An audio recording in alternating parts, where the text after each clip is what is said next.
Hey, good morning. I'm Paige Browning. It's Thursday. This is Seattle Now. Bartell Drugs has been on the decline for years, but now it's gone for good. The last 3 Bartell stores closed over the weekend. We'll talk about what that means for pharmacy-goers with Seattle Times business reporter Paul Roberts in a minute. But first, let's get you caught up.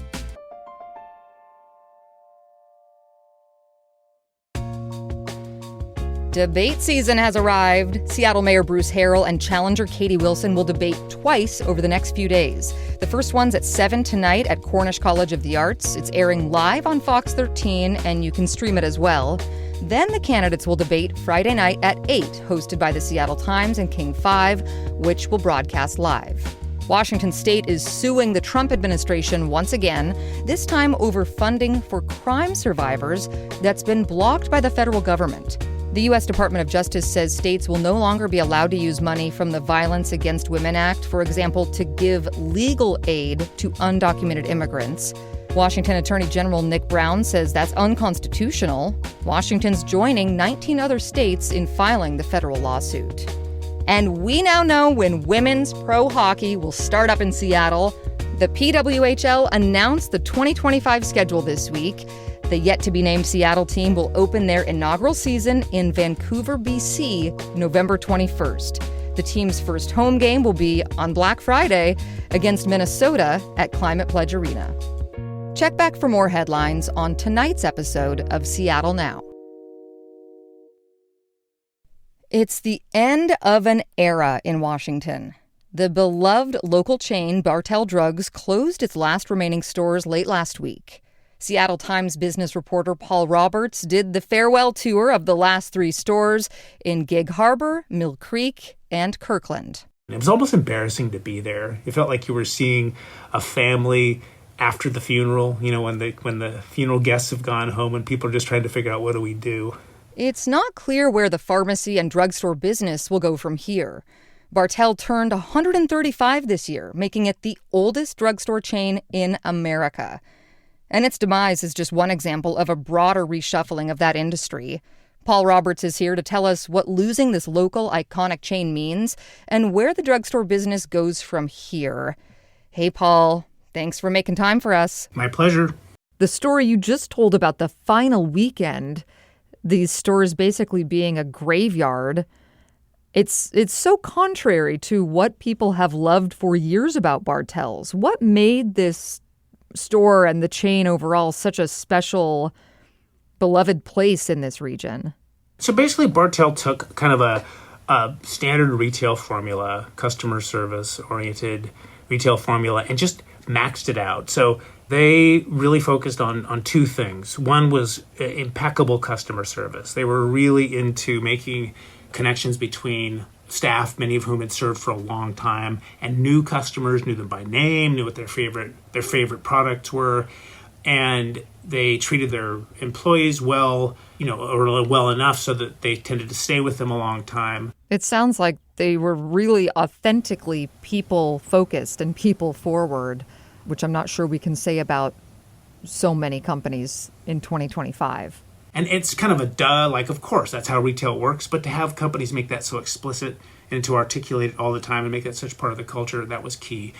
On top of that, the pharmacy business over the decades became more and more competitive. And it was harder and harder to build a business just on your pharmacy or your prescription sales. Mm-hmm. And hadn't been possible for decades. And the way you got around that was by your front of the store. This is how we got to basically the gift shop and the wine selection and everything else in the Bartell Drugs. Right, and they just recognized that they brought people in. People might come in for initially or explicitly for the drugs and leave with everything else. And they really focused on making and curating a front of store collection that was what they called quirky and local. They wanted to keep it quirky, keep it local. They understood that people would come in, even if they were going to come in for a Snickers bar, the idea that Bartell's also had the Spud bar, the Mountain bar, these unusual candy bars, the idea that was there was enough of a draw, even if those weren't in themselves big sellers. It's weird talking to you about them in the past tense, but that's the reality. They just all closed. But this didn't happen overnight, and I want to ask you about the downfall. Tell me about how Bartell Drugs ended up selling to Rite Aid. I think for a lot of this century, they had been struggling in the sense that a lot of the things that had made them strong and so attractive were becoming liabilities. For decades, Bartell had actually gotten more of its revenue from the front of store sales than the average drugstore did. So they were extra reliant on that front of store, and that made them extra vulnerable to these market changes. And then bang, the pandemic comes, and that just takes the rug out from everyone, all retailers, all drugstores, but Bartell in particular. They lost the front of store traffic downtown. They saw a huge spike in shoplifting and sort of problems that had been building, festering up until that point really sort of came out and were magnified. They'd also built this huge warehouse in Des Moines because they wanted to become more efficient and do some of the distribution, kind of become their own supplier in some respects. And that ended up being more costly than they had anticipated. This is according to, former employees. Why did Bartell sell to Rite Aid specifically? My understanding is that they had looked at other possible buyers. They selected Rite Aid. Rite Aid paid them $95 million, which a lot of experts said was on the low side. And some people said, well, that's because Bartell has such heavy debts. Some of the former employees I talked to said it also reflected the fact that Rite Aid was willing to leave Bartell's intact. They were willing to sort of say, okay, we're going to maintain the Bartell as a standalone brand and a standalone operation. You'll still have Bartell stores. You'll still have people working, will keep their jobs. Whereas another buyer might have just said, hey, these are great locations, but we're going to rebrand them. How did Rite Aid end up going bankrupt and selling to CVS? Rite Aid had struggled for years. It had actually tried to sell itself, previously, and it hadn't worked out. So it was sort of like the cat was out of the bag in sort of the sense that they were looking for options. They probably shouldn't have bought Bartell, but at the time it seemed like maybe it's a Hail Mary.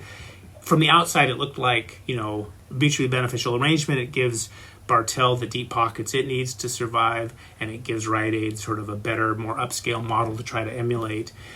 Almost from the start, it was clear that it wasn't working out well. Rite Aid wasn't able to sort of absorb and embrace the Bartell business model. As its own fiscal situation deteriorates, it's not able to pay its vendors, or it begins late payments to vendors. So they begin holding product, which means there's less stuff on the shelves. And so from the customer standpoint, all of a sudden you're watching these Bartell stores, which had been, these bastions, these kind of cornucopias essentially, are suddenly looking more and more they barren. looked so bleak to the point where I would think that one was closing. And in fact, they were open. They just didn't have stock. Right. And they cut the labor. They're trying to save by cutting labor, which not only does it undermine the sort of customer service that Bartell had spent so many decades cultivating, but it just meant that the stores didn't work. You'd have a big operation with like 2 people running it at night. So they start closing stores, both Rite Aid stores and Bartell stores, and they're closing the underperforming ones.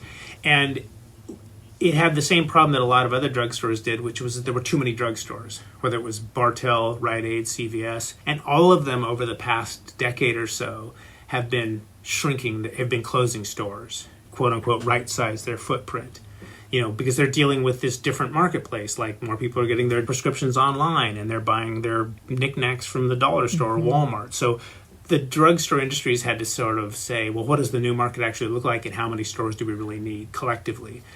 The fact that Rite Aid was now closing some underperforming Bartell stores wasn't simply a reflection of Rite Aid's own problems, but it was also an attempt to save some money, and it wasn't enough, and so by 2023 they've got to file for bankruptcy, and then they start this sort of steady progression. We're going to close this store and this store. Just death by 1,000 cuts almost. What type of pharmacy operations are seeing success right now? Is there a model we can point to? The way that I've heard some analysts say that, small operations can work. You kind of know your market exactly. You know exactly what your prescription market is. You know what front of store items to carry because you know your neighborhood really well. There's Cascadia Pharmacy, which is the one that I switched to. There's one on Wallingford. And then some of these, the bigger ones like Walgreens is struggling a little bit. CVS seems to be doing a little bit better. But it's really unclear what like the next 5 years looks like for these companies. I hope there still is a pharmacy for me to walk to in 5 years because, Paul, I'm basically a brick and mortar only shopper through and through. What's going to fill the gap for people who used to go to a Bartell store? I think people are going to have to do a little sort of patching together their own sort of solution here, depending on their particular needs. I think, for some folks, moving online works. It's more convenient for them, and their needs, their prescription needs, are straightforward enough that they don't need a lot of maybe advice or consultation. I think for others that maybe they have lots of prescriptions that they're dealing with, it's maybe useful and necessary maybe to have somebody who can do a little hand-holding in person, especially if you're getting older and you're having to manage this and some other things. The post-Bartell pharmacy question, I think that's still evolving, and it's going to vary depending on each customer and what they need and what they can put up with. The front of store stuff, that's just scattered to the wind. You got to find a photo printing service, and then you got to find, a little gift shop somewhere and a place for your snacks and your pharmacy place. There is a specific and objective loss here. The ease of getting prescriptions that you got, it's the very knowledgeable staff that was there, an amazing sort of selection of products that you couldn't find together in another place like that.